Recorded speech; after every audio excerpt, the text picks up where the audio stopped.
feel like everybody's right and everybody's wrong. 100%. Why is this important? Why are we even going here? He's helped a lot of guys. He's also not had success with a lot of guys. Come in with a purpose, and they're very intentional with what they do and how they do it. From the majors to the sandlot, baseball and softball share space in one place. Welcome to the farm system. Fellas, and the ladies. I didn't forget, Nicole, don't worry. Right, welcome back to another episode of The Farm. We are back. Code, I have a funny story to open up with. All right, I've been waiting for this one for a couple weeks. Hit me with it. So this was a couple weeks ago. So I was in there. I got my nephew, right?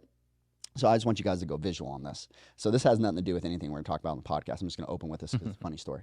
So I had my little nephew, right? My little nephew, you know, is going into second grade now, you know, doing his thing. And anyways, we're in the kitchen, and he, you know, he's like straight boy. Like he likes to spar with me. You know what I'm saying? Like we be doing, you know, I'd be shadow boxing with him in the kitchen, right? So we're shadow boxing in the kitchen, right? We're over there shadow boxing with him. I, in my head, I've been practicing my right hand uppercut from the back, like Conor McGregor, straight from the back. So patow, right? So I'm like, I'm gonna do this little thing on my little homie, right? Oh my goodness. So I throw this uppercut, wind it up, right? Wind it up, throw this uppercut, stop. I throw the uppercut, he headbutts my fist, pop him right in the eye. Pow! Pop him right in the eye. My dude immediately straight crocodile tears. Immediately, right? And then he's like, you punched me in the head. You punched me in the head. And I just had this moment. And I don't know if this was good or bad, but literally the first thought I had was, I'm going to talk about this on the podcast. Is it the same one that got hit with the firework that one year? No, my younger, his little brother. I was like, my man's got some bad luck. No. It was hilarious. And he was mad at me for like 2 days. And then the next thing I know, he was FaceTiming me. Yeah. FaceTiming me being my little homie. But he told me I wasn't his uncle. You know what I'm saying? I had to go through that whole cycle. You know, you ain't my uncle no more. You know what I'm saying? But funny. We're shadowboxing, and my man definitely like, whew.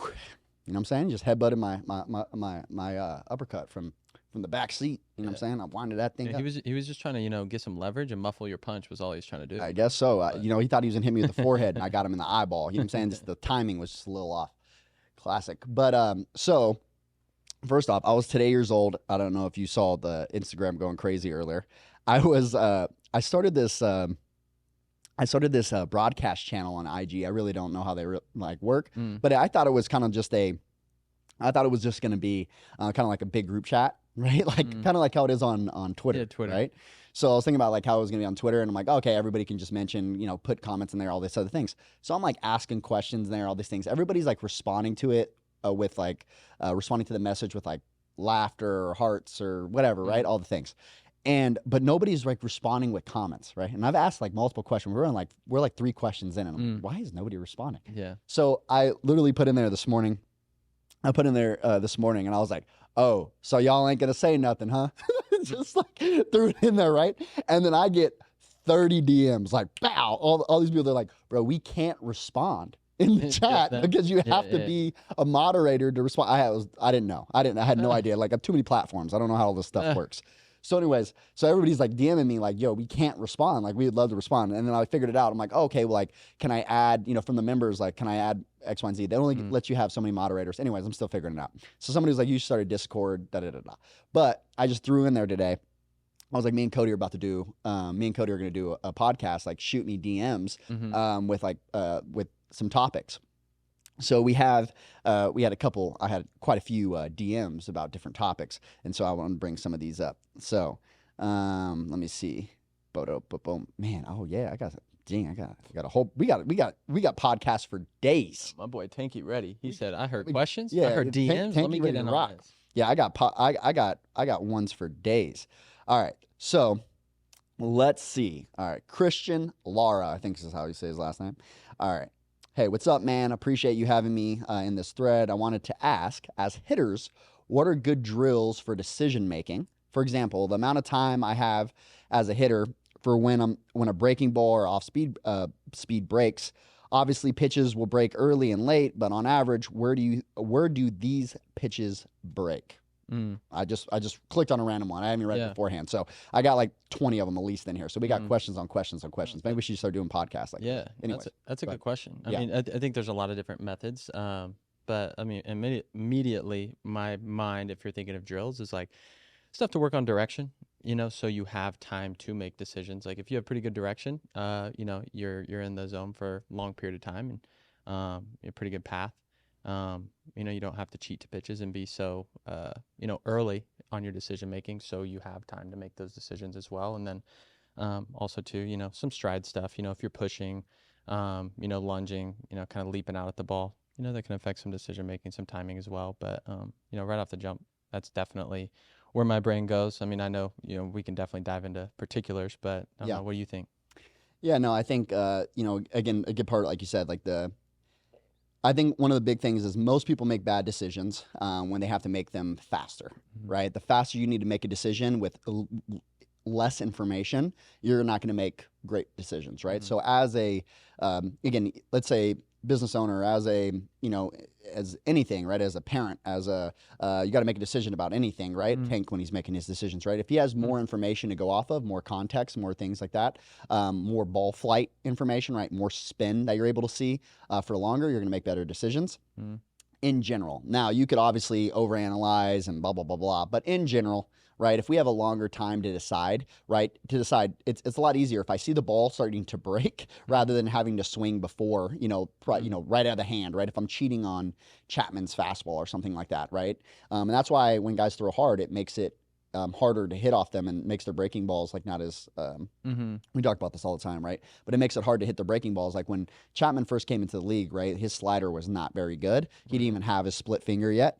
And so, again, guys were just swinging because he's throwing so hard. And so he could have an average slider out of the same arm slot and he's just tunneling and it makes it hard for there.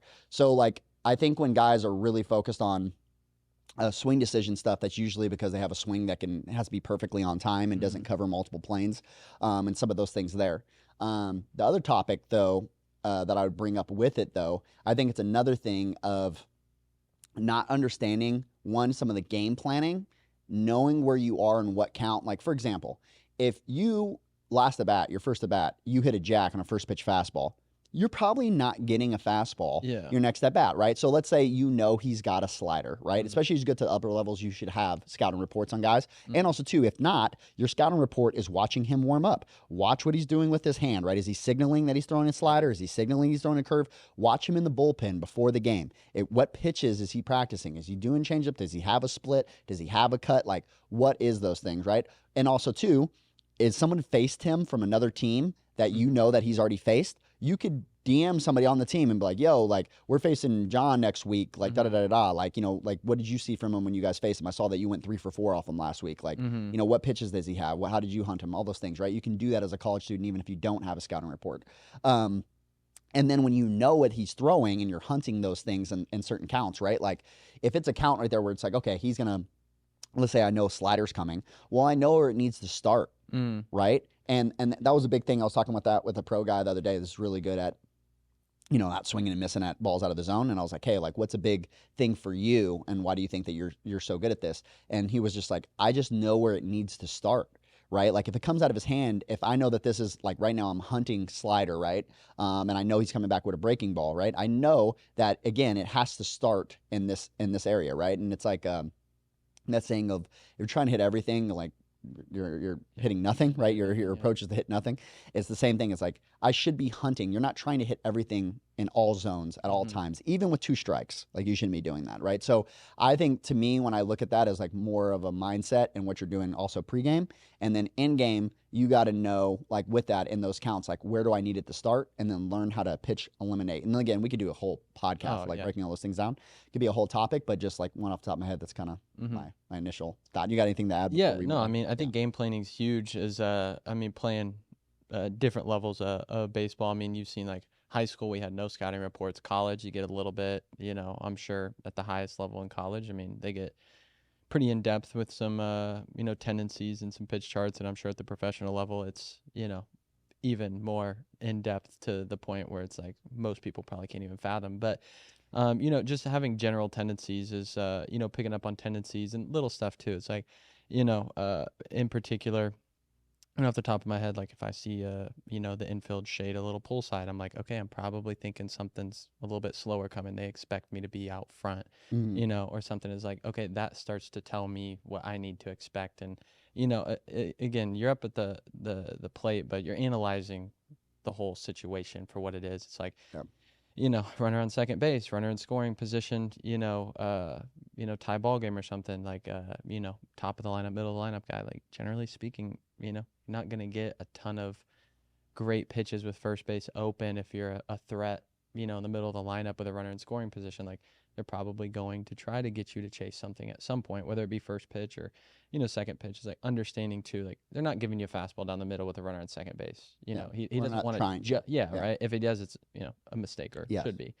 And so just expecting that too is like you don't have to be right, but if you expect generally that type of approach, as a whole, I think that the at bat, in the macro, maybe not that particular at bat, but if you look at a whole season with that thought process, I think you're going to lean on the side of more success. Well, and also the biggest thing, and I'll give Papo a shot right now too. Like Papo, again, was Taylor's grandfather. Used to tell me this all the time. Like, Joe, how you hit the slider? I'll be like, how? Hit the fastball before or after it.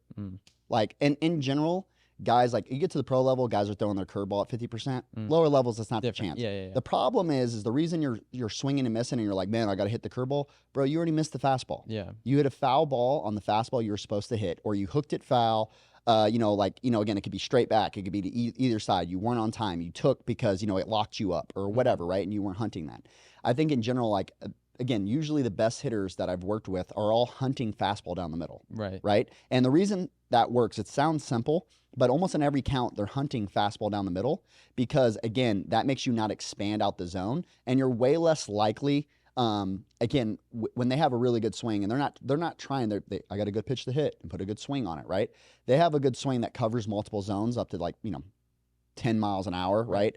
At least, right? Like within their swing, they're in the zone for a long time. When you're in and out of the zone and your swing is terrible, like your swing decisions are also going to be terrible as well. And also too, then you stack that with approach and all these other things. Anytime I have a young kid that has a really sophisticated approach at a young age, it's not like necessarily, it's not a bad thing, but also at the same time, typically that happens out of like a place where I usually know that their swing probably isn't too good, is because they have to have this really sophisticated approach to even hit when, pitchers at that level are not good. And also too, it's really hard to have a very sophisticated approach when the guy on the mound isn't even thinking, right? Like a lot of the guy on the mound is literally trying to throw a strike. Yeah. The 15-year-old can't place a middle way fastball over and over and over and over and over again. Again, this, you want to know how I'm thinking about this too? Okay. Major league pitchers, I think on average miss something like 15 inches. Like, okay, that's a major league pitcher, right? If you know the most common pitch that's thrown to Mike Trout,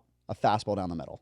The most common pitch that Mike Trout sees the whole season is a fastball down the middle. They're not trying to do that to Mike Trout, right? Like they just do it the most, right? And if you go look at that for most hitters, like pitchers miss down the middle all the time, right? So again, you're not going to go 10 for 10. If you hammer, like for example, if you just hit every fastball that is down the middle for the whole season, you're going to hit pretty good. The problem is you're going to miss a lot of those because you don't move consistent enough. You're not going to be on time, all these other things, and it's caused a lot of issues. Okay, moving on. I think his name is Elm. It's ELYM. I'm just going to go Elm, right? Elm Young. He asked this question, or he put this in there. He said that we should talk about hitting velo, right? We talked about this kind of, we did decision making, but I think hitting velo is obviously a common thing. It's like, okay, how do I hit guys that throw hard? What do you got? Good. Yeah.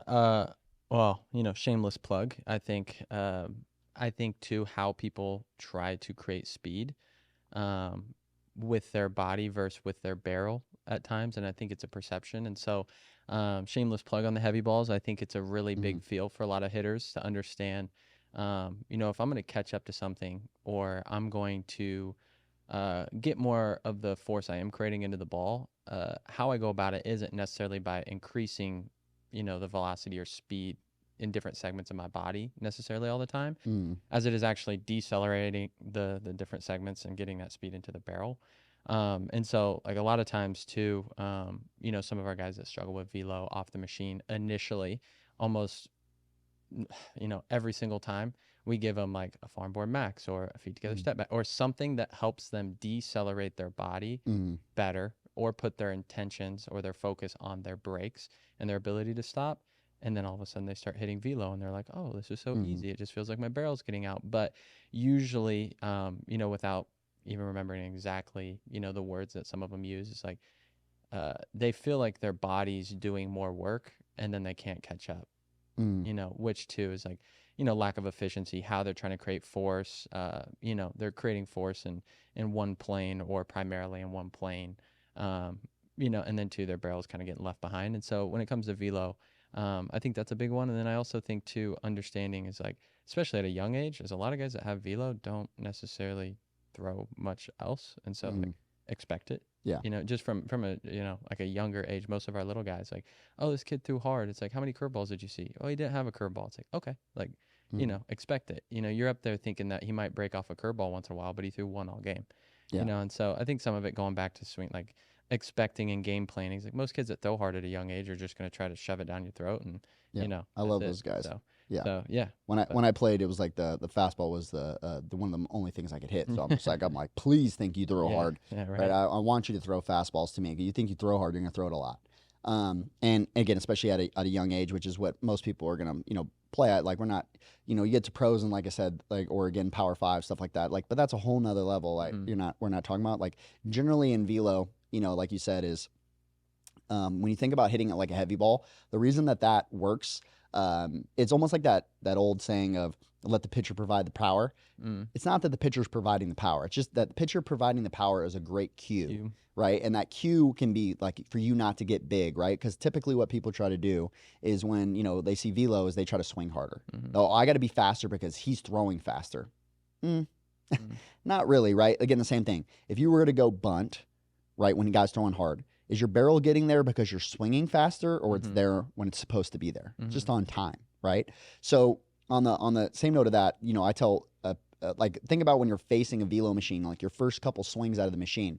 Typically, when you're trying to get the timing down or your move or whatever, you're swinging pretty slow and you're just like slapping a ground ball to second base or whatever. You can get the barrel out so easy and get the barrel and like hit the velo and make contact. But then all of a sudden when I try to add all this extra power, my move is the thing that's making me not on time. And I think that's the hard thing is when someone's throwing harder, it's in that hitting zone for a shorter period of time, right? So you want to be there for a longer period of time. And it's actually funny. We used to have one of these, I remember one of these kids I used to play with in junior college. He kind of had like a really like long, like slow swing, but he used to rake these guys that threw hard. And I remember me and the coach talking about it at one point, and it was like, dude, he always gets hits off these guys. And it's like, you would think, oh, he's going to get dominated right here or whatever. But he would like lay the bat like really flat in the zone and like pull through. And he would just always get the, like the bat's just on plane with the ball. And then all of a sudden, he's putting the ball in play. Right. And so one of the things I tell guys all the time, it's like, hey, like, don't try to swing harder, right? We talk about them like trying to stop harder, right? And like that's how they get the barrel out. Like coaches are always cueing, like get the barrel out, get the barrel out. So for some guys, that can be a great cue. But for other guys, when they try to get the barrel out, they end up dragging more because they're trying to swing harder to get the barrel out, which was me, right? So then that made me susceptible to breaking balls. That made me because I'm cheating out front, right? Rather than if I don't get big and I stay within myself, right? Quotations and all those things. Those are all cues just to get me to sequence my body in a different way to get the barrel to like beat everything out front, right? So I think that's a big thing, throw your hands, yada, yada, yada, right? Like all these things are just to get the barrel out front. So a lot of times, literally like a cue that we'll give too, it's like, hey, like don't let your body rotate, like stay square. And like that's why when some people think throw their hands, like that could be a great cue for them, is it just helps them like stop their body and send the barrel. And so that could be super useful too, right? So that's gonna be different for every guy, but at the end of the day, that's kind of like the epitome of like with it when guys are throwing hard. And then also too, right? Like you got to get your brain used to seeing velo, right? And again, it not even just like so it doesn't have a freak out moment, right? And like if you think about that, right, the average person, the extreme of this, the average person standing in the box when a 90-mile-an-hour ball is coming or is going to jump out of the way, right? Like it there's a fear factor of that, right? As we see it all the time, hitters aren't as afraid to see velo, right? Like to a major league hitter, it doesn't look like 95, right? Because your perception of 95 is because you see 78 to 85 every day. So 95 looks really fast. But guess what? 85 looks really fast to a 10-year-old. Right? Because they don't see it, right? So when you see it all the time, when MLB players see that speed all the time, like their eyes are adjusted to that. They're used to seeing velo with that, right? And so like there's a lot of ways that you can do that. But I mean, obviously the best thing is like as you're getting at bats, right? The game's going to slow down, right? Because you're just getting more bats and you're seeing that speed all the time. I think a lot of times, again, like hitting velo is subjective because it depends on what is velo. Is velo 87 because you normally see 78, right? Is velo 95 because you normally see 90? Is velo 106 because you normally see 92, right? Like what is velo, right? And so I think that's the other thing too, is like that perception of it with it. And again, largely, comes back to with a lot of these hitters is like you can't, your swing, like when you have a hard time, that's why when guys are trying to hit all of these pitches and all these things, it's like you have a hard time hitting the fastball that is down the middle consistently with a consistent swing. Right. Let alone trying to be a specialty at all of these other things. And I'm trying to hit the curveball. I'm trying to hit the slider. Bro, you're not hitting the BP fastball. Like if we talk about this like in BP, right? If you just throw BP to hitters, even major league hitters, right? Because we talked about this when position players are pitching on the mound. Those pitchers get outs. Even at the major league level, throwing batting practice speeds, these guys get themselves out. Hitting is really hard. So again, when you're mastering how to literally be able to hit balls that are in the meat of the zone, like, and being able to master that is going to be far more worth your time than trying to get specialty on on every pitch and every location and try to hit everything, right? Like you're not even good at hitting like a general, ball that's down the middle and being on time for it. Yeah.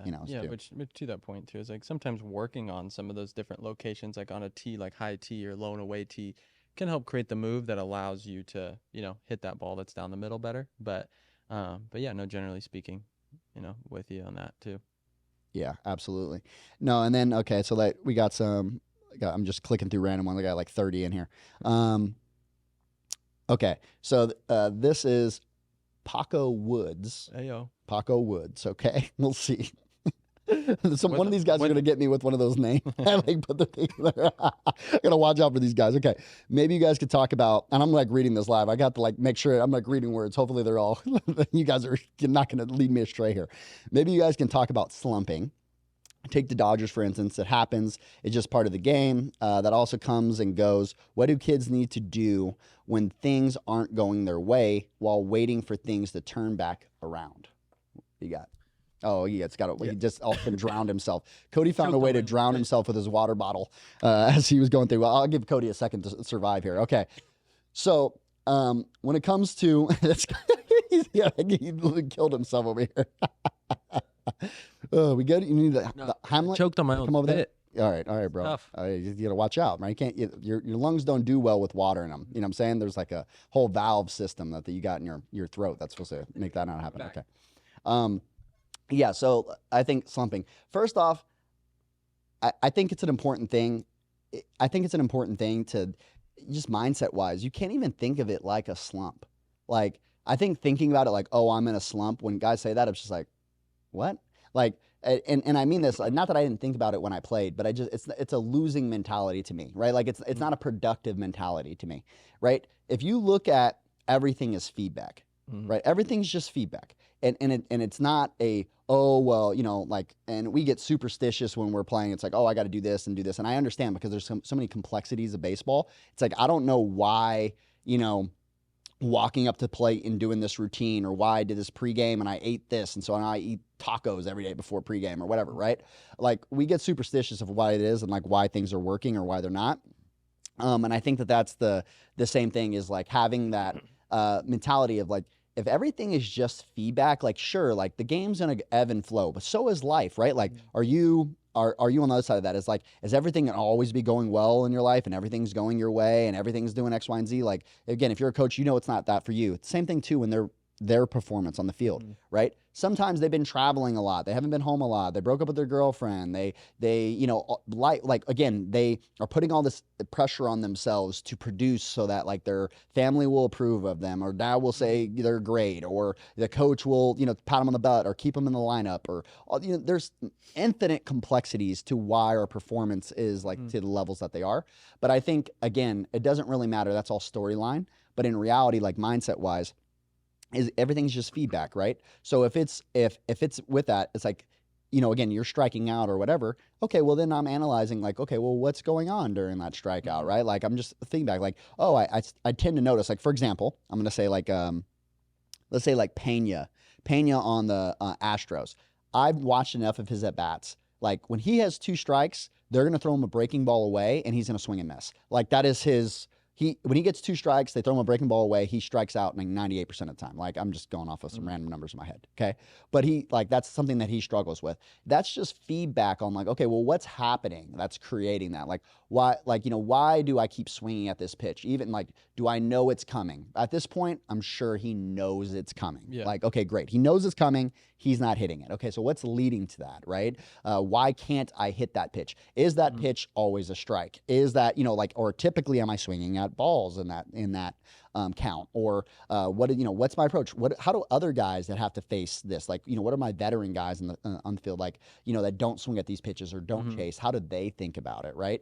And if I think about it more like that as like more just feedback than anything, and not necessarily like judging myself of like as an evaluation of just being like, oh, I suck, like this is terrible, blah, blah, blah. If you start getting into that mindset, right? Like it's like when a guy strikes out 12 times or something like that, like in a row, right? I've struck out like 7 times one time in a row. But like when you do that, I always ask guys, are you really that bad? And it sounds like, if you're not thinking about like why I'm asking that question, it's like, are you really that bad? And the question is always no.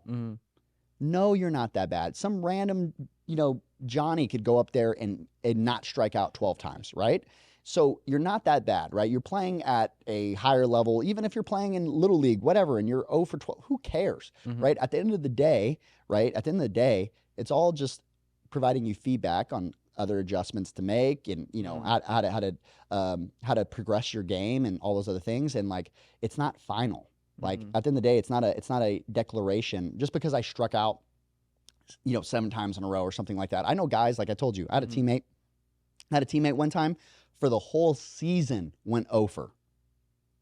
The whole season. And he didn't get 5 at bats. I'm talking about 45 at bats, something like that. 0 for the whole season.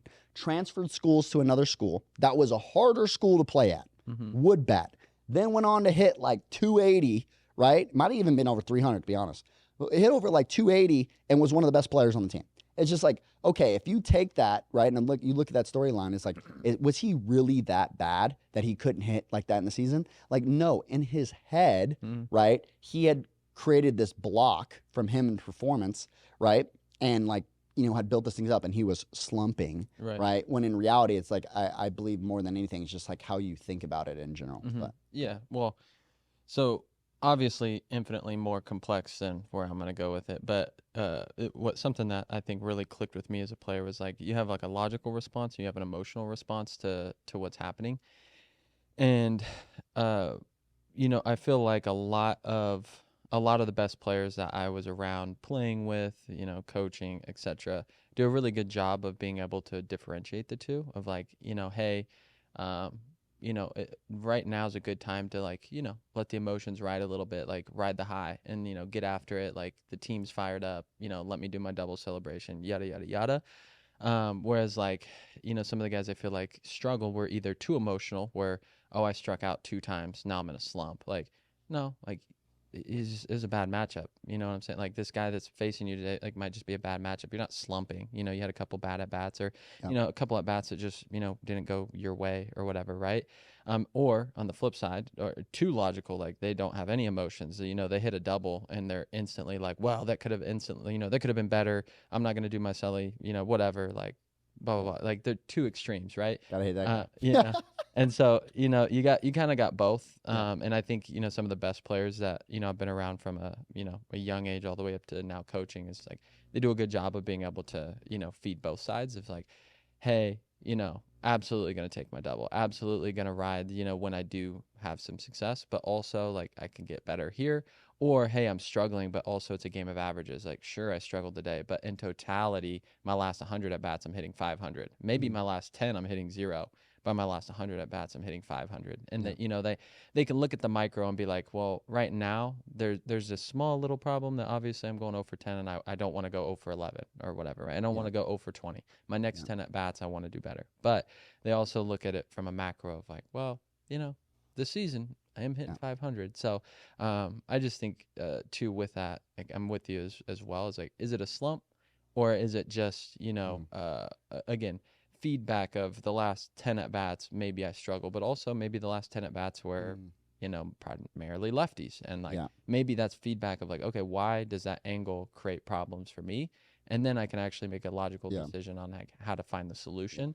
And I actually had this talk with one of our softball girls last night. Is like, you're really good at identifying the problem, you're not really good at finding the solution right now. And it's like, we need to work on, and I actually took this from Tay. She has her little theme calendar that she does, and I was like, the theme of your training from here on out when I'm with you is like, find the solution. Like, you're really good at, when you take a swing that you don't like, of being like, oh, I spun. Yes, but if you keep just talking about how you spun, are you really fixing the problem of why you spun? Right. And then she gets in these long slumps because all she continues to tell herself and feed herself is the mistake she's making, And then that's like the slump mindset, in my opinion, rather than, hey, that's feedback. Yeah, for sure. I would have liked to go 3 for 3 instead of 0 for 3. But, I'm slowly getting closer, to the I'm due, right? Because I'm learning more about why I'm struggling. And then it's like, boom. And then all of a sudden it clicks or whatever, right? Which too, it's not all of a sudden, but it feels like that as a player. Yeah. So yeah, I mean, kind of along the same lines. Yeah. Too. Well, and I think the other thing is like, along with it is like, the best players I always have is just, again, it comes back to a like global mentality of how they think about performance, right? Like, if your identity is tied up in like how well you played today, right? Well, then when you struggle at all, or you go 0 for 3, like the sky is falling, sky is falling, right? Where, for example, I think if you're locked in on your process and every single day, like you're going, and I think a big thing to do too is, it's very easy in the same way. It's very easy as you start failing and you're trying to figure out what's going on and you're trying to break up all these other things. And I did this, right? My mind was crazy, like wild when it started like evaluating like what the real issue was. But the problem is again, it's not solution. It's like, I'm trying to find the problem. First off, you may never need to find the problem to create a solution.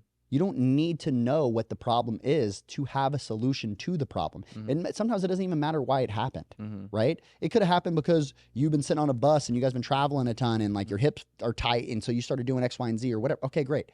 So solution in a lot of times are really to go back to the basics. And again, this is like foundational to me, like faith-wise. It's like every time I get into like a storm, right, and you're trying to figure out like, well, X, Y, and Z, it's like, okay, well, again, first seek the kingdom, all else be provided to you. So what does that mean to me in this context is, go back to my basics. What do I need to do when I hit well? Instead of being an expert of every symptom that could be happening and this and the complexities and all these other things. Well, guess what? The problem can get really complex, but the answer can be super simple, right? And so when I get back to my basics, like what are my staples, right? Well, when I'm hitting really well, my balance is really good, if that's your thing. Okay.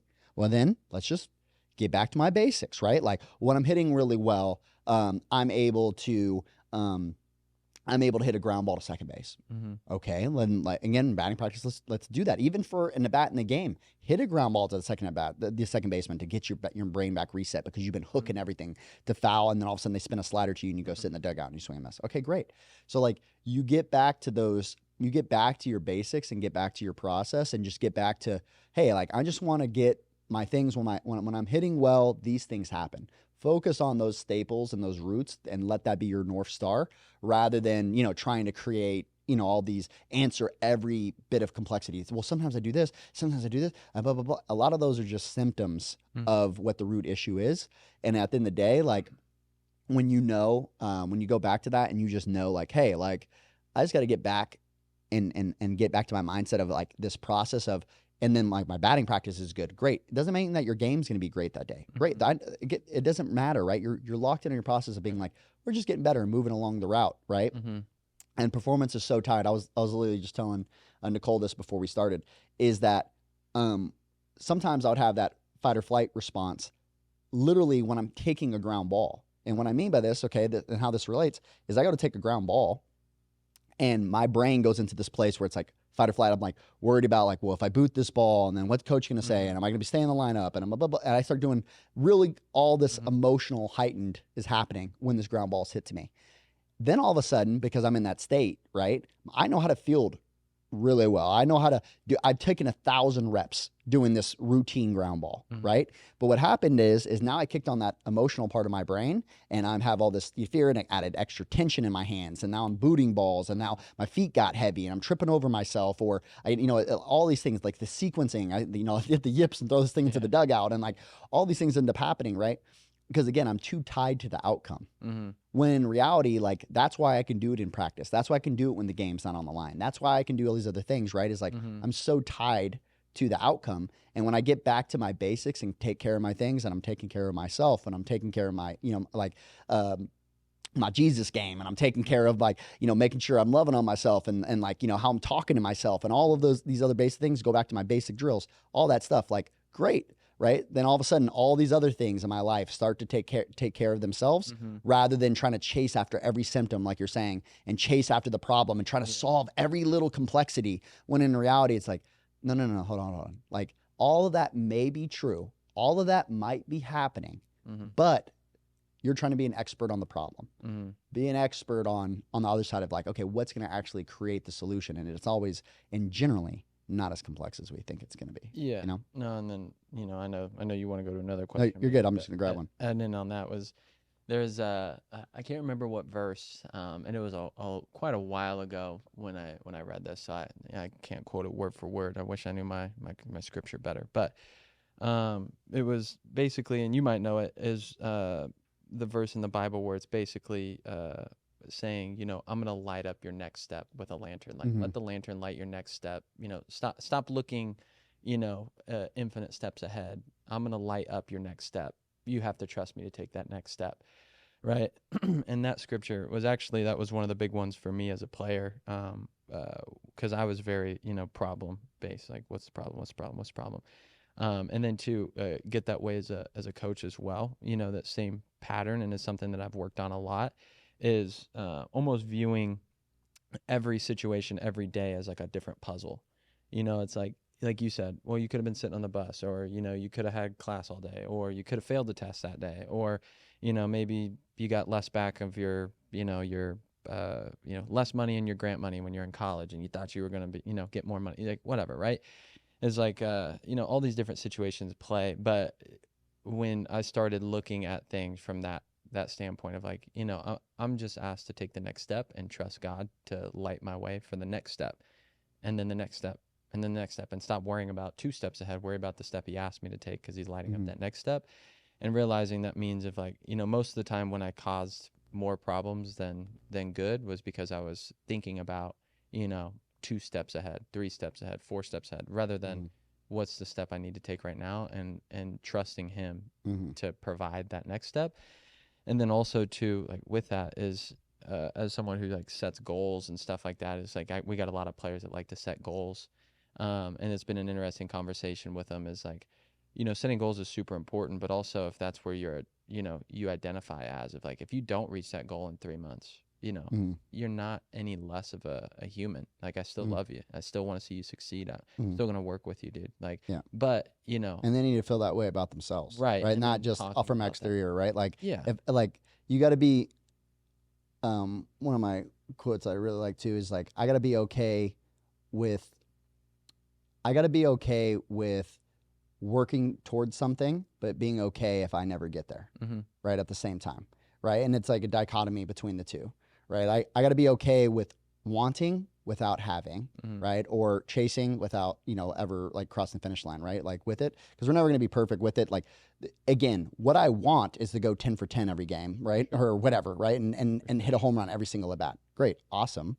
But also in that same, thought processes, that's not how it's going to go. Right. And so those expectations are wild for you to have, but like having that mentality is like, I think it's a crazy thing to think about. It's almost like a place of like arrogance or pride that we slip into. And like, that's what's causing so much harm, is to think that we can control outcomes. It's just like, you can't control outcomes. At the end of the day, you can work, you can be on your process, but again, like, you're not picking who's on the mound. You're not like, there's all of these complexities are happening and you're getting lost in all of this space, when in reality, it's just being like, yo, I can control a very small part of this, and I'm going to control what I can control, that next step, right? The work I get in today. I can do these other things, but at the end of the day, like, no, there is no thing where it's like, well, if I work this hard, hard work equals this result.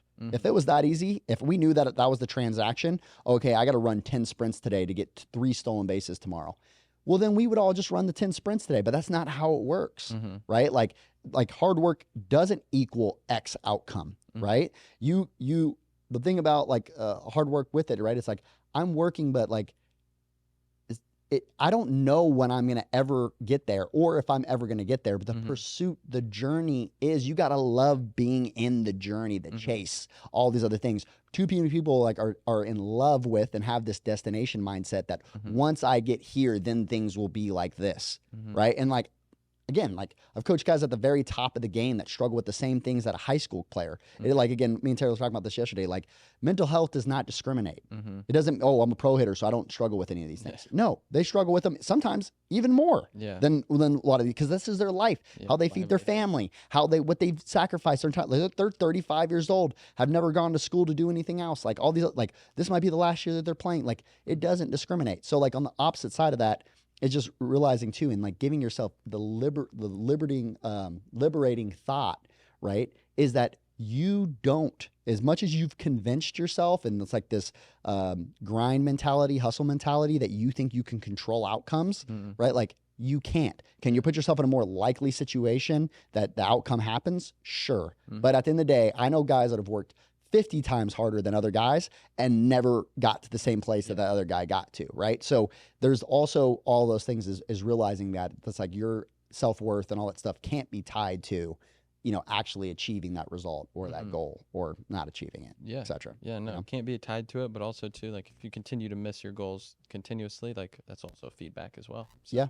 if you continuously are missing like your weekly, your monthly, your quarterly goal, like, okay, well, if you miss it 4 times this year, like, there's probably something going on, and probably should look at it before you miss it 4 times if you set quarterly goals. But, for sure. And then also looking at it, it's like, okay, well, I didn't quite hit it this time. That doesn't mean, I'm worthless.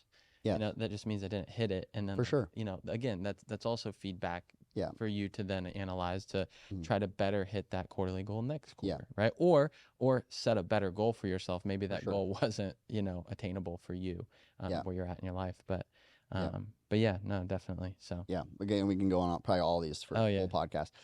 Okay, next one, Brad, our boy Brad Priota here. Practice reps, rep mindset versus game AB mindset. Your thoughts on similarities and differences, drill work with intention versus competing through game ABs. This is fun. Yeah, this one's fun. I think this is one of the hardest things I think a lot of players struggle with, from like you got players that are really good at training, and you got players that are really good at competing. And getting the two to kind of, mesh. I know too, that was definitely something, like, I would go to a game with a training mindset to the point, like, to a fault, like, oh, that was a good move. That was a good move. That was a better move. I got better. I got a better move. It's like, then you look back and I'm like, bro, you're hitting 0. Like, you just had a whole weekend. You batted 0. And it's like the kid was throwing 85. You're like, that shouldn't happen. Right.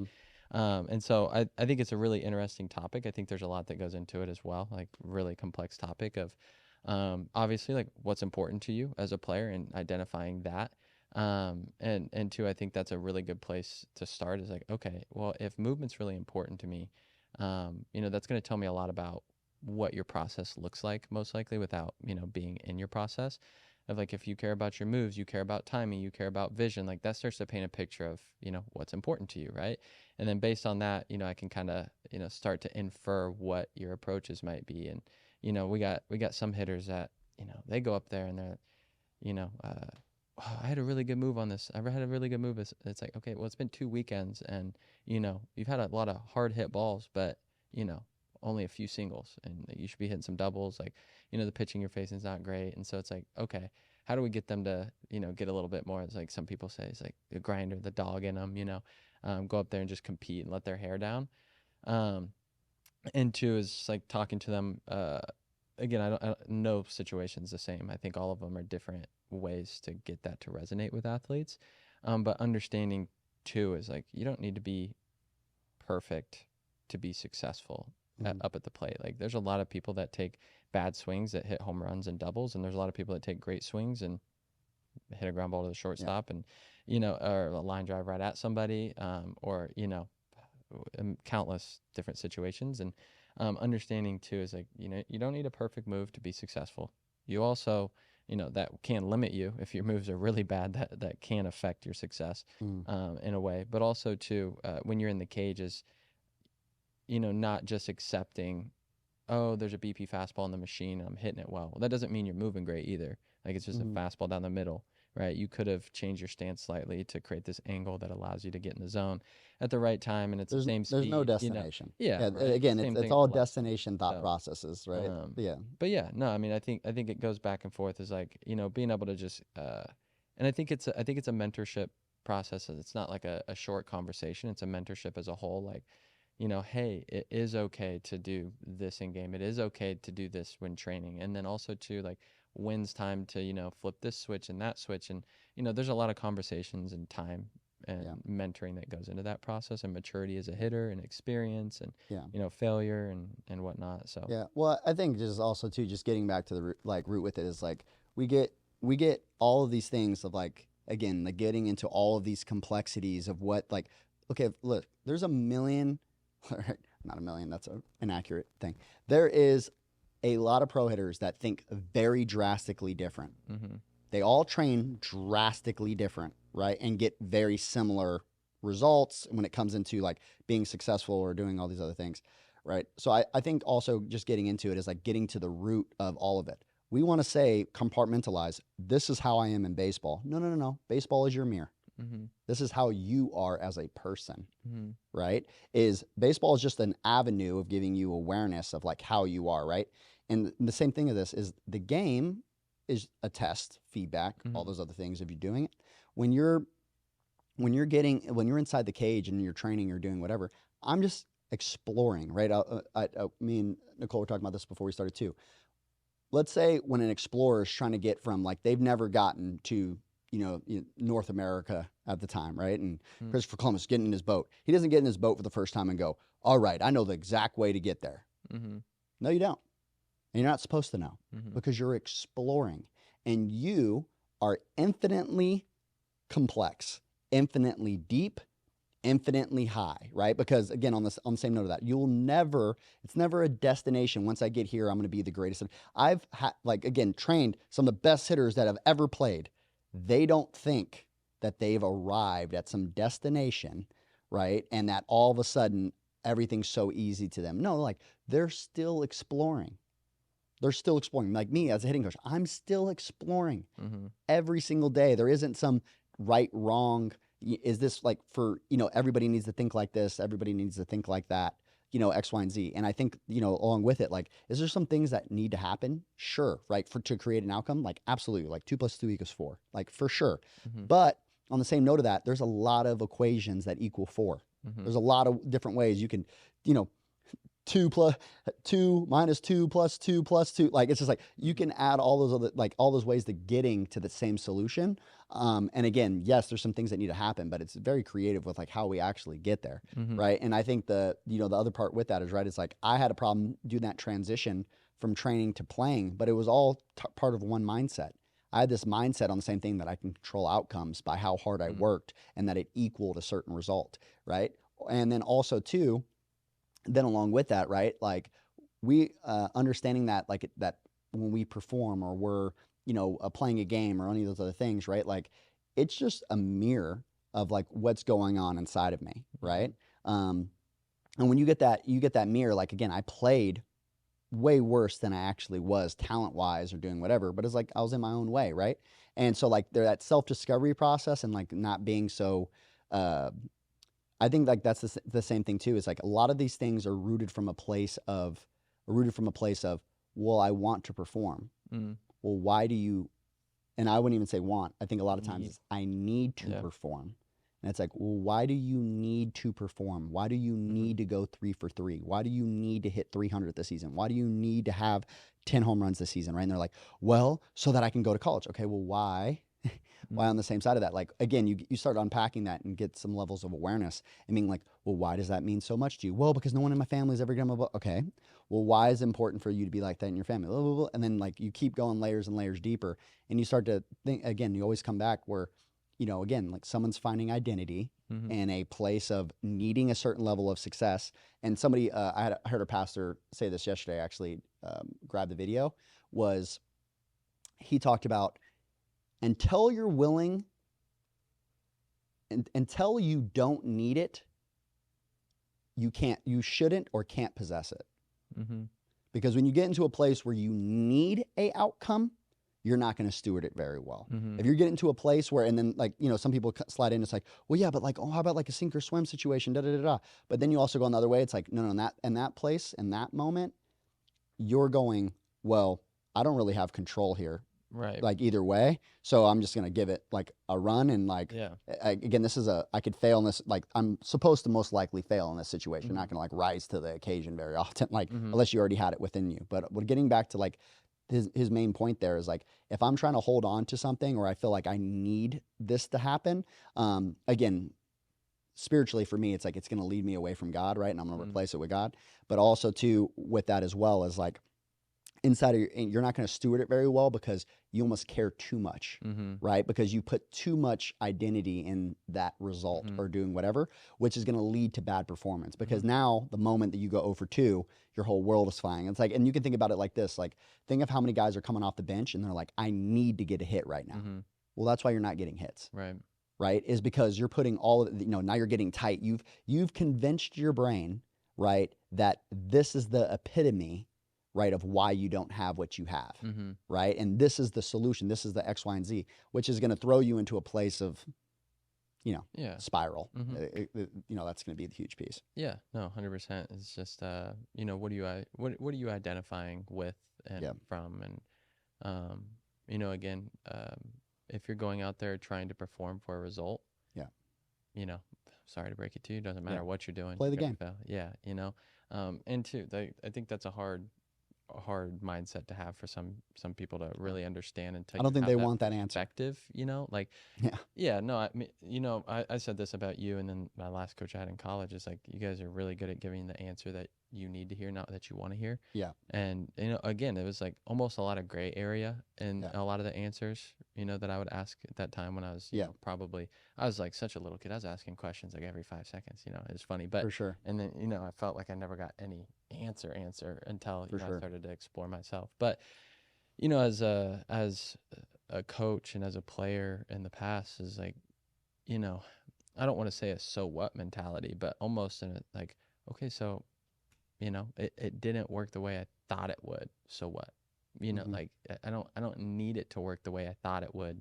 Yeah, I trust that it will work the way it'll God, that it needs to happen. And it's God's not my need. Yeah. It's like God's need for sure. And wants and desires. And so, I think that's kind of and then too the comfortability and confidence that you start to have is I don't know if I can put words to it. It's a feeling. It's a genuine just like inner peace of like. I'll remember this story. The rest of my life is like after my last game, everybody's like crying, and I'm just kind of like, taking it in. And everyone's like, you're so calm because you already have like a job lined up because I was supposed to come out here, and everybody knew that. And I was like, I've never been to Vegas in my life. I've never met them in person. I've never lived on my own. Like, you guys think that that's not kind of stressful? Like, it's it was like it is, but But again, I'm not necessarily, I mean, I have the ability to make some decisions, but ultimately I'm not in control of what does or doesn't happen. And like, for sure, that's the way it was supposed to happen. And I'm not supposed to play one more game. I'm supposed to be done right now. And, and you guys are seeing me from, spend a lot of time working on that ability to have that trust in God for sure. And obviously slip up as often as anyone too. But you know, and that moment was a really like strong moment for me in my faith of being like, yeah, like, it's what was supposed to happen. You know, it is what it is. And like, you know, who knows? Maybe I go home from college and you guys come back in 2 weeks and say, you know what, like, you struck out on a slider in the dirt you lost about. We don't want you to work here or something stupid. You know, it's like, okay, cool. Like, you know, I think that that's like a big thing that like people miss with it, right? Is my thought process, you know, kind of like around there is we get into all these places, and one thing that I love that God has delivered like clarity for me, and what I mean by that is like in the swing we talk about this a ton, is that there's again a billion symptoms that happen, but usually based off of foundational principles and our foundation of where we're currently at. And then they express themselves in a billion different complexities. But in reality, you go back all the way down to the base. It's usually, and like I said, it's not the answer that people want to hear. But on the same note of that, because they want this, because they've convinced themselves that there's this magical dust. And if they just do X, then all of a sudden, everything's going to work out for them, right? And what I think is on the other side of that too, it's just like, again, that's still from a foundational thought process that I'm trying to get to some destination that I've created in my head and it's a facade. Because then even as I get closer to it, what do?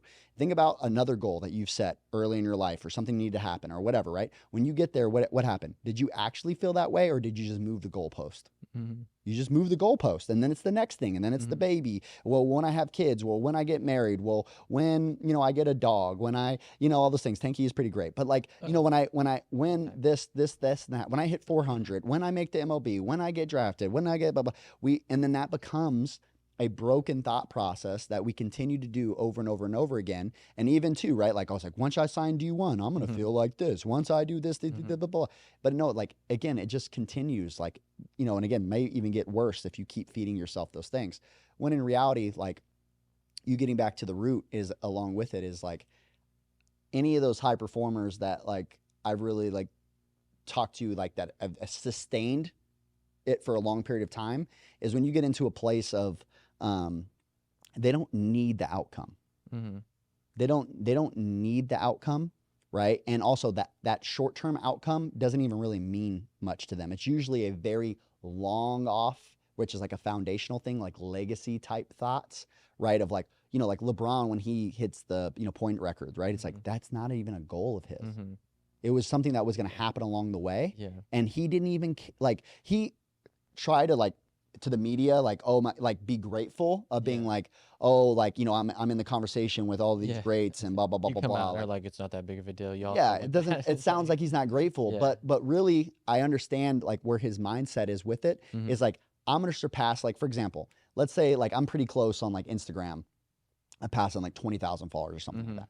But I'm not doing it for how many followers I get, right? Like I could have 1,000 followers like I did, like I had 1,000 followers. And I was like, the same things, it's like, I was posting the same way, right? Like it didn't matter how big the audience is because that was not my goal, right? My goal is not how big can I grow my audience and I got to hit this number and all of a sudden I'll feel fulfilled, right? Like, and that's not real, right? That wouldn't make me feel fulfilled or anybody feel fulfilled if they think it might be a facade in their head. But when they get there, they're going to have like a, you know, it's like winning a championship. You win it, and then you wake up the next morning and you're like, whew, that was cool.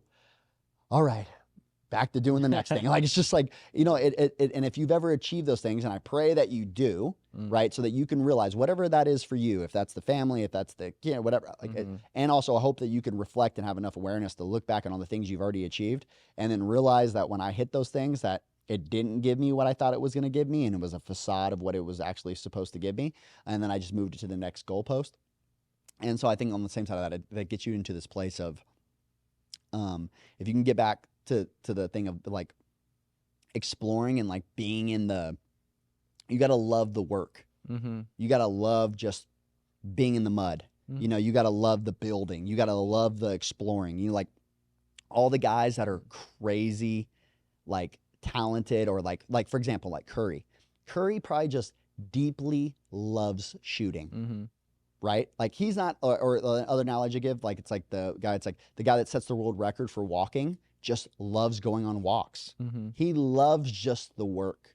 He loves the process. He loves being in the, you know, and the dirtiness, right? The back and forth, trying to get there and trying to figure it out, right? Insert Gary V video right there. Yeah. Oh my goodness. And then getting that place of, and I think this is another major thing that me and Nicole were talking about too, is we go to school and they teach us that there's a right and wrong answer. Whoop, F, A plus, nope.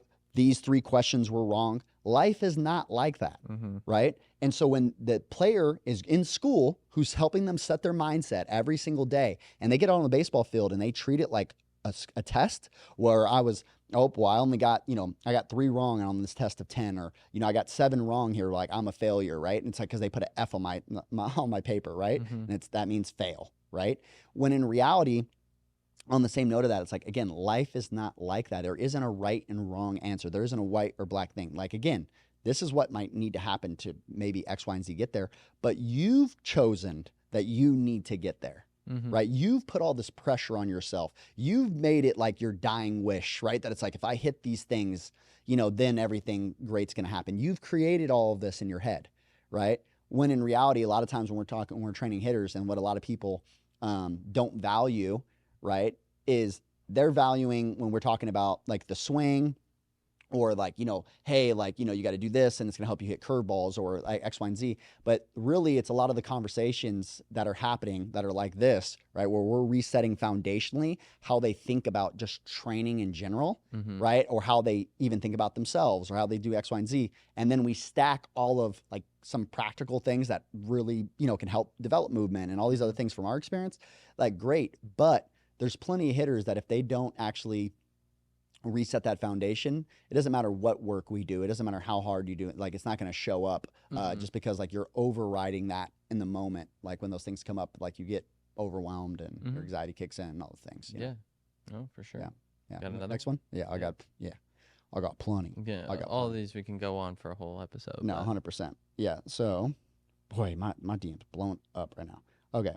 So, my boy Tinky over here. You gotta do a zoom in on Tinky when we edit this. The boy, neck sideways, neck wrinkles out. my boy slept. Perfect. Okay. That's hilarious. All right. Podcast idea. Right. Let's go here. A summary of things you have seen in your evals that really separates the elite hitters from the rest. Is it just a couple of areas that make a big difference? And are they things that you can train for? Like hand speed? Is it hand-eye coordination? Something that's just in you? Or can you really train to get better at it? Oh, boy. Oh, boy. For sure. Okay. Yeah, no. I mean, I think there's it can go both ways. There's definitely some stuff in the eval that I think that are very tangible, and there's some numbers that we see that are absolutely you can train, and we see a lot of trained them, changed it. Yeah, and seen the results from it. And I also like we've been talking about this whole podcast, there's also a lot of hitters that come in that there's some just conversations and continuous relationship building, that process that needs to happen and unpack things. I want to hit this one question for you, and you hit this. Let's hit this one real quick. Is it you either have it or you don't? No. No. No. Same. No. So we talk about this all the time, just like internally, just like starting at that root question, because I think that's the root. The first is player development real. Like, can you actually get somebody better? Like, there's again a large mindset. It's like a lot of people out there. It's like you either have it or you don't. You grew up. It's like either you throw hard or you don't. Either you run fast or you don't. Either you can hit or you don't. Yeah. Right. Like there's that thought process where I live in a place because of my own life experiences. And obviously we develop hitters day in and day out, right? Is having that like with conviction on the other side of that, right? It's just on it. No. They didn't have it and now they do. Right. And like we see it day in and day out of like how somebody like it could be dramatic change literally in one session. That could be crazy. Yeah. Another phrase is like, oh, it's just natural. Is it? I was like, because I watched it look really unnatural for the last couple months until it was. For sure. Like I watched this kid really struggle and have to have long conversations and stay late because like mentally was not handling how much failure was happening. For sure. And got cut from their team and was told they're going to be a PO. And now all of a sudden they're on varsity hitting, 3-4. It's like, so was it really just natural, or Yeah. was there something? Or do they make it look natural? Yeah. Right. Like if somebody makes it look easy, I said this to someone the other day, right? We're training, and I was like, it takes a lot of effort to make it look effortless. Mm-hmm. Right? It takes a lot of effort to make it look effortless. And so it might have been like, again, maybe in their heart, they don't feel like they put that much effort into it because it was so fulfilling to them while they were doing it. But in reality, on the same side of that, like people put a crazy amount of work in to do those things. Now, do I also believe that genetically you could be more gifted than other people? For sure. For sure. Yeah. For sure. But to think that you can't get dramatically better at things no matter where you started is a fallacy. Like it don't matter what it is. I don't care if you want to learn one of the hardest things to do in the world. Like right now, if I wanted to be, the top, it doesn't mean that, like, let's say I have an interest in brain surgery. Does that mean that I'm going to be the top brain surgeon in the world? No. Maybe how the other person thinks, how they process things, like their whole life makeup is going to make that one like that's what God had planned for them. But to think that I can't get dramatically better than where I am right now at brain surgery if I worked at it and put the time in and took it into pieces and learned and went to school and did all the things, like I dramatically could get better. Now, because I think the same thing with that is like I think going back to that root is genetically some people have a much higher ceiling. But with that being said, I believe that 99% of people never even reach their ceiling. So if that's the case, right, like we're all probably operating somewhere in the place of like 30% of what we're capable of doing. So instead of looking at it and going, well, there's truth in both. Yes, that kid genetically is more gifted. And like, yes, he got bigger, hit his puberty sooner, all these other things. And he's just, he's 6 foot at 13 years old. Like, great, right? And he's 200 pounds. Like, okay, yes, his capacity is a much higher level. I also know a bunch of kids that are that big that are terrible at baseball. So you get all those things together, right? And also too, like with that kid, like, we have plenty of kids in here that are really big, but they also work really hard. And when you get that mixed together where they're really gifted and they're willing to put in all that work and they have that mindset and they have like, that grounding, that foundation, all these things, you start to see some special outlier stuff. But when we look at these things where it's like this or that, right? And we get on that spectrum, everything needs context. Everything is gray, right? And while there is some things and some advantages that somebody has over you, like me and Taylor were talking about this yesterday, I think this is an important point, is also another like spiritual thing of like grabbing with it is like when we start looking at other people's gifts, right? And then we start envying what they have, we start to devalue the gifts that we have. Yep. Right? And so when you get into that comparison, you get in that comparison place and go, well, yeah, but he's 6 foot. Well, it's like, okay, well, Altuve's not. Right? Like, and he has special gifts that Stanton doesn't have. Right?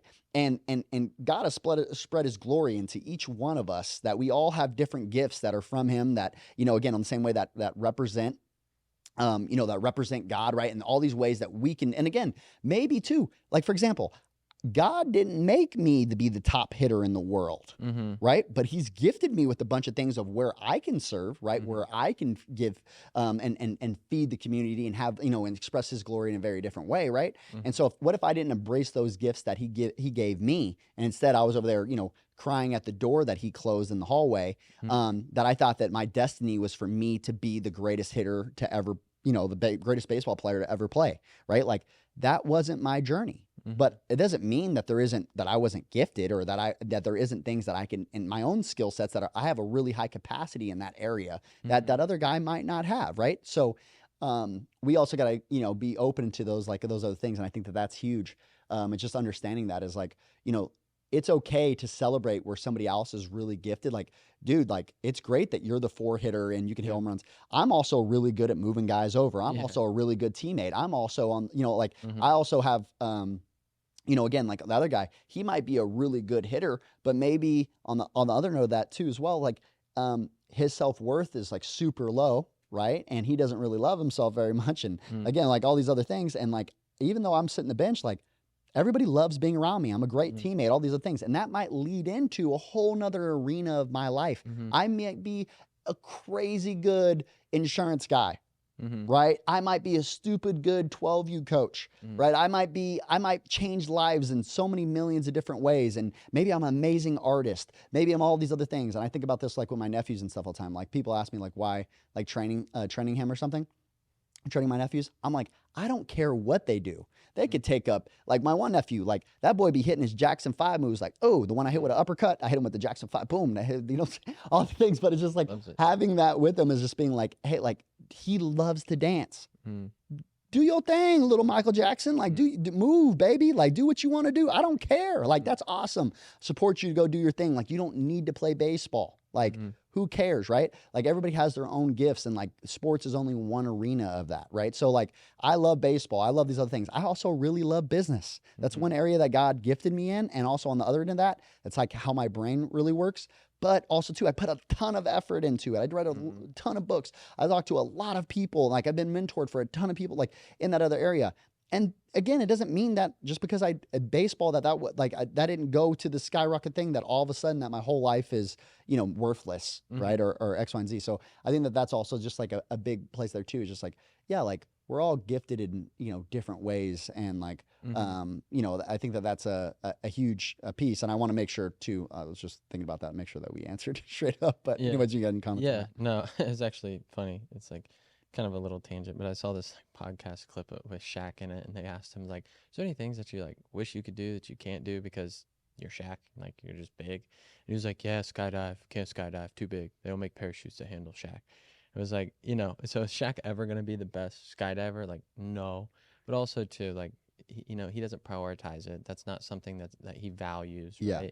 And then too, it's like that actually, funny, it's just how my brain works. And instantly I go to that documentary of the Redeem Team on Netflix with like LeBron and Kobe and that whole crew that played, that was like supposed to be, as good, if not better than, the Michael Jordan team, the Dream Team. And it's like, LeBron's more physically inclined than me and you to play basketball, for sure, right? Yes. Athletically, size-wise, absolutely. Yeah. But also, too, at that point in his career, not that LeBron didn't work hard in comparison to some people, but there's that story in there where they all come back from the club, and then Kobe's going to the gym at 4 a.m. And they're like, where are you going? He goes to the gym. And it's like, that was like a big light bulb moment for Bron. And then like from that point on, like, would LeBron have had the longevity and the quality of career for as long as he had if he didn't look at that and be like, it's like, would LeBron have had the success over that period of time if he wouldn't have seen that and then valued that, and that priority became a priority to him to now start investing in his career? Like, we talk about it all the time, how much he spends to take care of his body and how much, he's obviously in multiple businesses and wants to become an owner, and he's trying to be, help his kids go to college and like help communicate with the front office. Like, he also values other things, and he's even come out and said that, like, for sure, I want to win another championship, but also to like, I want my kid to go to USC and be successful and enjoy his time there. And, I want to be an owner one day, and I want to learn how to communicate with people better. And like, I want to be a leader. I want to be someone that can then point people in these directions and run a whole system. But again, for him, yes, he's more physically inclined, but would he have reached, as close to his ceiling as he has now without working hard and doing all this, investing in himself and putting the right investing people in his gifts? Yeah, right. It's like, no, probably not. And, sure. And none of us know how far he could have gotten or would have gotten without putting in that work. But that's also, it's like, when you always say like, hard work's a prerequisite. Yeah. It's like, absolutely, LeBron was physically gifted, but without all of the time, effort, investing in his gifts, the work, would he be what he is now? Maybe not. And the transfer. There's also the transfer of this. All the work that I put into what I thought was baseball, I was actually putting into myself. And then God used that it was preparing me for what he was bringing me into, right? That working hard and all those other things, like, I'm like, man, I'm doing all these other things and I'm not seeing these results. Well, I was looking at I was the wrong scorecard. I was looking at the wrong scoreboard, right? Where I was like, what was actually being and what my results were. My results were is how it was developing my brain, developing my character, who I was going to be, how resilient I was becoming. All of these things that were going to be in the makeup of what I would need and what I need to access later on. We don't know, right? But we also know that these habits, like I can't tell you exactly if you go and do this and if you do this little perfect algorithm that all of a sudden you're going to go and be the best hitter in the world. Like, no. Like I'm not the designer, right? I'm not those other things. Like those are expectations and these things that we put on ourselves, like, trying to be God there, right? At the end of the day, of getting back into that place of is like, hey, like when I invest in myself foundationally, get back to our roots. When I invest in myself, good things happen. When I invest in myself, things like are going to play out in certain ways that I can't even imagine right now. Right? Like again, we might not see it day to day. We might even be able to evaluate like what's going on. And like, we're not very good awareness wise. Right. And that's a journey, or it's a spectrum like that we can gain more awareness on and like what's actually being developed at certain times. But like, for example, there is a lot of things that we do now, right? Not now, just like a lot of things that I can see now that, we used to train. And I had no idea why it was so effective. Now I have a better idea of why it's so effective because it takes care of so many different things when we do this one drill or doing whatever. At the time, I just knew it worked, right? I'm like, man, yeah, I like to go to this or I like to go to that or whatever, right? And I think it's the same thing, obviously too as well. Like when we go into those other areas, it's like, hey, like again, investing in yourself is you don't know where it's going to pay off. You don't know when. You don't know all these other things. But like the wrong thing to do is just not invest in yourself, right? Like and like I said, you can just get way better at something. For example, you might not ever be, and most likely won't be, the LeBron in any area of life, right? You might not be the LeBron in any area of life, but it doesn't mean you can't play Division I baseball, or it doesn't mean that you can't go to college and play baseball, and it doesn't mean that you can't do this, and it doesn't mean that you can't do that. It doesn't mean that you can't maximize all those other things. And again, like that's okay. Right? You don't know where it's going to pay off. You don't know where it's going to go into. Maybe it's going to make you a better father. Maybe it's going to make you a better brother. Maybe it's going to make you all those other things. Maybe it's just going to bring you peace to know you put everything you put into it and you can transition later in your life. Like it doesn't matter, right? But again, that's the difference between being like process driven, right? Comparatively to being like, oh, I'm just doing this so I can get this result. And if that result doesn't happen, then what's the point of even doing this, right? It's just a very different mindset, like around stuff. Yeah, no. And then also too, to go back to some of like the more numerical stuff, because I know we got on a tangent. It's like, absolutely, yes. Like from force play data to kinematics to, bat speeds to ball flight, like there's a lot of information, that also would take up a whole podcast to go over all of that, how to train it. And also too, it's like, it's very gray at times. Like, yes, we train it, but there's also 10 different cues or 50 different drills that we can go to get there, right? That's why we use, that's why we have so many products. That's why we use so many different things. That's why we use so many products that have nothing that, again, we didn't develop or we didn't do whatever. It's like, I'll use whatever works, every cue that works. And like, again, going back straight to that question, and that's why I wanted to get back to too, is like, with it, he's like, how the hell did we get here? But no, like just getting to that same thing is like, yes, there is things that the best in the world do better. Like they have better breaks, right? Like the best hitters in the world, we can measure it kinematically. We can measure it from force plate data. Again, maybe the whole industry is trying to catch up with that, right? But when it comes into like, it's easily measurable, right? And again, at the top levels, we already do it. That's why we train the way that we do. Yes, on the same side of that, the best hitters in the world tend to hit the ball harder, tend to on the same side of that, be really consistent with how they move and have, a lot more efficiency than hitters that don't hit as well and things like that, right? Like we can train all of those things. But with that being said too, as well, obviously there's differences compared to what level, what's so important at this time in their age, all those other things. And again, like it's not a perfect algorithm, like do this, this, and this, and then all of a sudden everything's gonna be great. It's like we're exploring with every person how we can get to some of those places. And then like we have a whole bunch of methods to try to get there. Yeah, no, for sure. And definitely too, like you said, like understanding your situation is super important. I mean, we have speeds and velos that we see that pro guys hit, and then you have a high schooler that wants to hit that number, and it's like, well, yeah, cool, that's a good goal, but like you're 15, this guy's 30 years old and it's 230 pounds. Like, are you going to hit the ball that hard as often as he does? Probably not. And two, he does it for a living. Like you play baseball 2 hours a day, 4 days a week in high school ball, like for sure, and so there's definitely like perspective wise and your situation can influence some of like, KPIs for those kids too. But. Yeah. And I was going to say, for example, like that's why also on the other end, if there was just some general program that we could throw together to get people to their peak excellence, like first off, then everybody would be at their peak excellence, and the new peak excellence would be a different, like it would just, the whole thing would move up. Right. So the whole point is like, that's why we individually program for all of our hitters. That's why I can't just roll out some general thing and go, just do this, this, this, and this, and you'll be amazing. Like, no, like it could help and send you in a general direction, right? It's just like a shameless plug, like what we're doing with Farm Plus right now.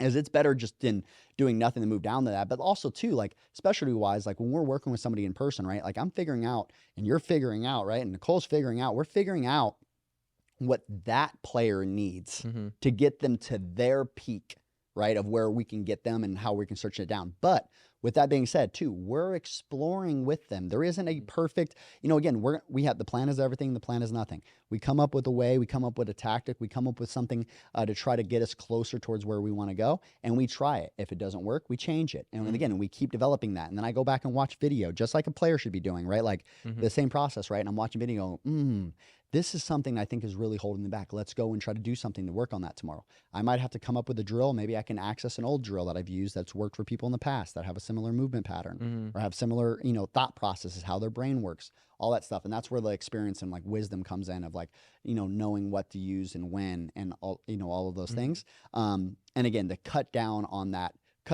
learning curve or, just from experience. Now, on the same side of that, am I the answer for everybody and know the perfect answer for everybody on these things? No, I just have a little bit more experience. And because I have the experience and like the makeup or whatever that can help like somebody get closer to that. I always talk about it's not that like, it's like a surgeon. It doesn't make that like surgeons never make a mistake, right? The top surgeon in the world is just a little better than everybody else. Right. And so I think of that on the same way of that is like thinking about that as a coach, as you're learning and getting, better as a coach. My goal is not to be the best hitting coach in the world, right? I'm just want to learn. Like it's a goal that I can never check off other than a process. Like I'm doing that day in and day out, rather than it being, this or that or whatever. Yeah. I know. Agreed. Yeah. Good. Okay. No. Yeah. So that's good. We probably should do like with questions like that all the time from people. And I got this little broadcast channel going. So now, we respond. I might start a Discord. We'll see how it goes. But in any case, yeah, no, there's so many questions, so many different rabbit holes that we can go down. And again, like all of those could have been podcasts by themselves. We just got content for the next, 30 years if we did podcasts like that. I know, right? So good. But okay, well, let me pray us out before we get going. Tanky, make sure you get your prayer pause ready. Okay. Dear Heavenly Father, thank you so much for this time that we spent together, God. Help us just be open to exploring the gifts you've given us, God, not to fall into the temptation of comparison, and to really lean into to celebrating the gifts that you've given others, and also to celebrate our own gifts as well, God. Let us lean into your abundance. Let us lean into all the ways that you've gifted every single person, God, your enemies, your confidants, like all of us, God, just that we lean into that. We have gratitude with that, and you break down the barriers between us and you. And we pray all these things in Jesus' mighty name. Amen. Well, until next time, Farm System out.